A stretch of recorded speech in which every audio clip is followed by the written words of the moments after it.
ఏంది కథ ఏంది? Hi friends.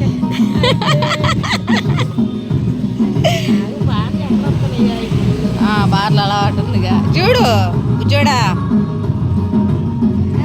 పాటలు వింటున్నా పాటలు వింటున్నా పాటలు వింటున్నా. ఇంకా మన ఇదిలోకి రాలా కూడా దిగుతా. ఏంది నిద్ర మధ్య ఇంకా వదలలా నీకు? లేస్తావు ఈ పాటికి కేకలేసా?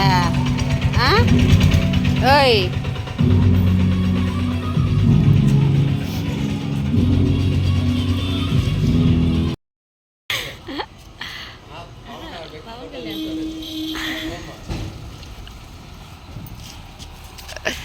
ఆమె అమ్మ వెళ్ళిపోతుంది.